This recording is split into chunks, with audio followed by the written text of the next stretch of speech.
वो तब्दीली का नारा लगाया था कि जी अब आएगा इमरान, बनेगा नया पाकिस्तान।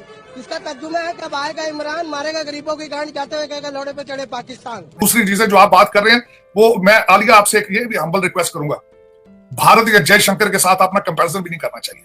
उसकी वजह यह है कि आप मेरे साथ डिबेट कर लें कि वो जो जिस मुल्क की आप बात करते हो आपसे 50 साल आगे, वहां दुनिया में जितनी नेशनलिस्ट मूवमेंट चली थी, इंक्लूडिंग डोनाल्ड ट्रंप की, इंक्लूडिंग ब्रेक्सिट की, इंक्लूडिंग मैक्रोन की, अरब स्प्रिंग की, सारी खत्म हो चुकी हैं।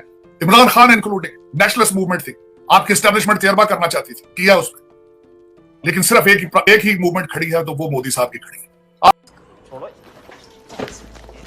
तो मैं 50 बार बोल रहे हैं, पढ़ने निकले वाले छात्रों को राजनीति से दूर रहना चाहिए। अबे पढ़ाई लिखाई में ध्यान लगाओ, IAS बनो और देश को संभालो, लेकिन नहीं, तुम्हारी गांड में चनूने काट रहे हैं। आपका उनके साथ कुछ कंपैरिजन नहीं। आपका कंपैरिजन मैं पहले बांग्लादेश से करता था, वो भी ज्यादती। आपका कंपैरिजन इस वक्त या सोमालिया और अफगानिस्तान से हो सकता है, दैट इज इट, क्योंकि आप हालते जंग में है, खाना जंगी है आपकी। आपका हर मिनिस्टर और एक ऐसा वजीर आजम जिसके एक हाथ में पेट्रोल है, दूसरे हाथ में आग है। इस बेचारे का कोई कसूर नहीं यहाँ से, तो मैं क्या मुंह दिखाऊंगी अल्लाह ताला को कि जब जुल्म हो रहा था, ज्यादती हो रही थी इस पाकिस्तान की सालमियत के ऊपर, और वो पाकिस्तान जो ला इलाहा इल्लल्लाह मोहम्मद रसूलुल्लाह के कलमे पे बना हुआ, हम उसकी दफा भी ना कर सके। तो मैं तो इसलिए ये जंग लड़ रही हूँ। और एक ऐसी पार्टी ने किया जिन्होंने कहा था कि हमने जो 10 मिलियन ट्रीज लगाए, एनवायरमेंट फ्रेंडली हमारी पॉलिसीज, खास आप जहां बैठते हैं एनवायरमेंट की बातें आते ही, जो पाकिस्तान के जो 100 साल के दरख्त, जो खूबसूरती इस्लामाबाद की, सबसे पहले उन्होंने दरख्तों को जलाया। उसके बाद जब आपने जुडिशरी की बात की तो मुझे अफसोस है, दुख है। दुख इस बात का है, एक तो उन्होंने ये कहा कि उन्होंने कोई कंटेम्प्ट ऑफ कोर्ट नहीं की, ठीक है, बल्कि उसके ऊपर आप चीफ जस्टिस साहब ने आज एक स्टेटमेंट दी है कि शायद खान साहब को हमारा मैसेज ही सही नहीं पहुंचा।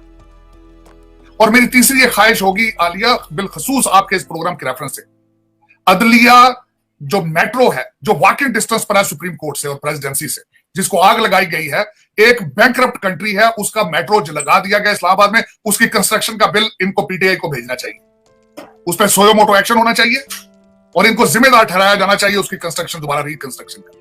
आवाज उठाई, वो देखकर यकीन जानिए, एक तो होता है ना कैसे जुमला कह देने के दिल खून के आंसू रो रहा था। वाकई मुझे बहुत तकलीफ हो रही थी, क्योंकि आपका जो किरदार है, आपने कोविड के लिए कितनी फाइट की, आप खुद एक कैंसर सर्वाइवर हैं, आपकी बड़ी खिदमात हैं, सबसे बढ़ के आप एक खातून हैं, किसी चीज़ का लिहाज नहीं किया गया। पहले तो मैं आपके तासुरात जानना चाहूंगी, ये सब कुछ जो किया गया, मतलब वो ये मरियम अक्सर कहती है कि जी निहत्ती लड़की से डरते हैं, अब अपनी बातें भूल गई होंगी, तो निहत्ती खातून से डर रहे थे, मतलब आपसे खौफजदा थे। कल भी जो होता रहा, आपकी गाड़ी के शीशे तोड़े गए, आपने बड़ी हिम्मत के साथ उनका मुकाबला किया, क्या कह रहे थे, गिरफ्तार करना चाह रहे थे, आपको जाने नहीं दे रहे थे। प्लीज जरा शेयर कीजिएगा कौम के साथ, अवाम के साथ। देखिए फिजा, मैं आपको बात बताऊं, ये नून लीग वालों को झूठ बोलने की इतनी आदत है कि कहते हैं इतना झूठ बोलो कि सच साबित होनी चाहिए।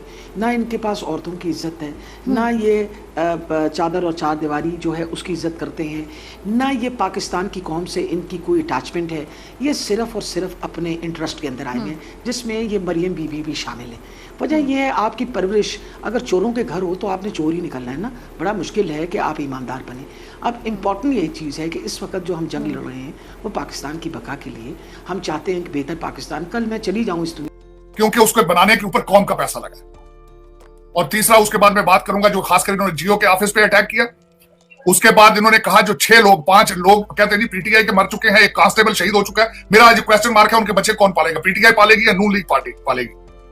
आगे चलूंगा कि इस पूरे मैं एनालिसिस करना चाहता हूं कि व्हाट इज PTI। मैं आपको थोड़ा सा बताऊं, who are these PTI people. उसमें 70 लाख पाकिस्तानी हैं, ओवरसीज पाकिस्तानी, जो कि बाहर की जमहूरियत को देखते हैं और लोगों की सिविलाइज सोसाइटीज को देखते हैं। उनकी ख्वाहिश होती है कि हमारा भी कोई रहबर बने, हमारा भी कोई हमें इस करप्शन से, इस सारे गंद से निकाल के बाहर लाए। एक तो वो जुनूनी बनने बैठे हैं। दूसरा, इस वक्त 70-80 हजार लोग जो पाकिस्तान में एक आइदर अपर क्लास और मिडिल अपर क्लास के लोग, जिनके पास कुछ तालीम है, वो ख्वाब देखते हैं सुबह शाम इसको तब्दील, क्योंकि उनके पास टाइम है। जो इस वक्त मिडिल क्लास और लोअर मिडिल क्लास है, वो सुबह का खाना खाते हैं, शाम का फिक्र पड़ जाती है। और ये जितना मर्जी करें, हम इंशाल्लाह लड़ते रहेंगे। ये जिस चीज़ को समझते हैं कि ये हमारी बेइज्जती कर रहे हैं, अल्लाह ताला हमारी इज्जत में इजाफा कर देता है। मैं आपको सही बात बताऊं कि इमरान खान जो बात कहते हैं ना कि 3 चीज़ें अल्लाह ताला ने अपने पास रखी, आपका रिस्क, मौत का वक्त और इज्जत और जिल्लत उसने अपने पास रखी। ये जो मर्जी कर लें, हमारे दिल में जब हम सबको कन्विंस्ड है कि ये अल्लाह के पास है, तो हमें किसी चीज़ का खौफ और ख़तर नहीं है। ये जो मर्जी कर लें, जितना बहुत मर्जी खूबसूरत जुल्म बात, ढाएं, बहुत सही हम इंशाल्लाह खड़े रहेंगे। तकलीफ ज़रूर होती है, तकलीफ इसलिए होती है कि वो बेचारे पुलिस वाले जो हैं ना, जो अहलकार हैं, वो नहीं करना चाहते। मुझसे अहलकारों ने माफ़िया मांगी है, उन्होंने हाथ जोड़ के कहा मैडम हम आपकी बड़ी इज्जत करते हैं, हम कुछ नहीं कहना चाहते, पर इनके पास एक ख़ास ग्रोह है गुल्लू भट्टों का, जो ख़ास इनके बदमाश हैं, जिनको इन्होंने एम्प्लॉय किया हुआ है। आपके फेडरल गवर्नमेंट के लेवल पे एक कातिल बैठा हुआ है और यहाँ एक बड़ा डकैत बैठा हुआ है और चोर बैठा हुआ है जिसका नाम हमजा है, और ये दोनों मिल के इस पंजाब को इन्होंने टोटल एक पुलिस स्टेट बना के जितना जुल्म ढा सकते हैं ये कर, और इंशाल्लाह हम इस जुल्म के खिलाफ खड़े रहेंगे। इनको ये पता नहीं है कि आवाम इनके बारे में क्या सोच रही है। आप इस तरह इंतशार फैला के, इस तरह लोगों को मार के, ज़दोकोब करके, प्रॉपर्टीज डिस्ट्रॉय करके, कल मेरे हलके के अंदर 5 प्राइवेट गाड़ियां इन गुल्लू भट्टों ने तोड़ी।